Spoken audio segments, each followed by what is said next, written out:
Getting our hands all inky now with the French newspapers. Florence Villeneuve here. Of course, the French military success in Mali is all over the papers, isn't it? That's right. We're going to start with the Figaro that has a very good map, and it shows what it calls France's blitzkrieg in the Sahel region. Mm-hmm. Now, in the last couple of days, French and Malian troops have taken back Timbuktu and Gao, and the Figaro points out that these are very strategic and symbolic towns, and there you can see that map there with all the arrows pointing to the direction that the Islamist groups are fleeing towards the north, this mountainous region that Le Figaro says is very much their turf. And according to Le Monde, this is proof that the hardest part is yet to come. The hardest part will be to go into these mountainous regions and get Al-Qaeda in the Islamic Maghreb in its sanctuary, as Le Monde calls it. And the Huffington Post is picking up on that, asking that key question, really, isn't it? What next? That's right. According to the Huffington Post, after Gao and Timbuktu, there's a lot of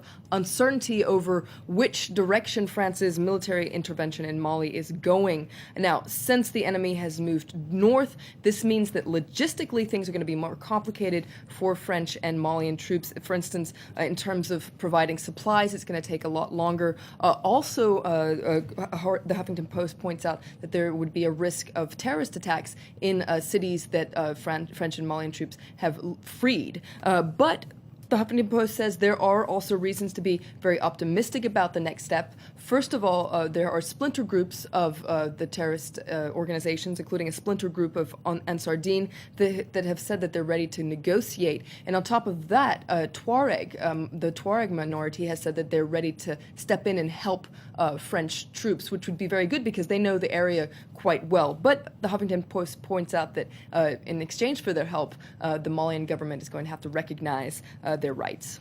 Move on to another story. Today, French Parliament set to debate a controversial plan to legalise gay marriage, of course. That's right. It's on the front page. So I'm just going to put my earpiece back in. Yeah. It's on the front page of Aujourd'hui en France. You see the Justice Minister, Christine Taubira, here, and it says that there's a storm brewing on the National Assembly, which is the parliament here in France. And Aujourd'hui en France takes a closer look inside and says that Taubira is going to be in the spotlight for the coming weeks, as is the Minister for Family Affairs, Dominique Bertinotti, and you see her there on the left. Now, they're going to have to defend the government's bill in the face of very tough opposition.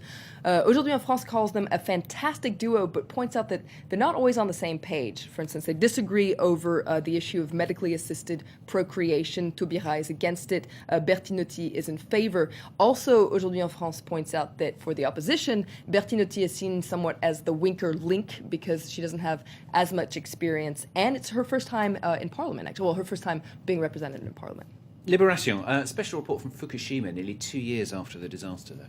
That's right. Now, Libération says it was a triple disaster. First of all, you had the earthquake, then you had the tsunami, and then, of course, you had the meltdown of the Fukushima Daiichi power plant. Now, according to Libération, the wounds of the earthquake and the tsunami are being healed little by little with reconstruction, but it's a different story for the nuclear catastrophe. 2 years later, it points out that there's still very, very high levels of radioactive material there, and it points out that groups of volunteers are working tirelessly around the clock to literally scrape the earth off the ground. Finally, we're going to end in music. You're going to sing, Flo? No, I'm not going to sing, but we're going to listen to a former First Lady, Carla Bruni. Okay. She's released a single, and back. Perhaps we can take a little bit of a listen while I tell you about it. The song is called Keith and Anita, and there you can hear it. You can see this video has been put online. It was put online yesterday, and guess what yesterday was, Stuart? It was the 27th of January. It was Nicolas 28th. Sarkozy's birthday. Oh, okay, it was yes, his I did hear that 58th Right. birthday, and so this was somewhat, I guess, of a birthday present for him. So this is the first song off her album, which is called Little French Songs, which will come out on April 1st, and that's not a joke. Lovely stuff. Keith and Anita should be called Nicolas and Carla. Thanks very much. That's Florence with the French newspapers here on France 24. Stay with us.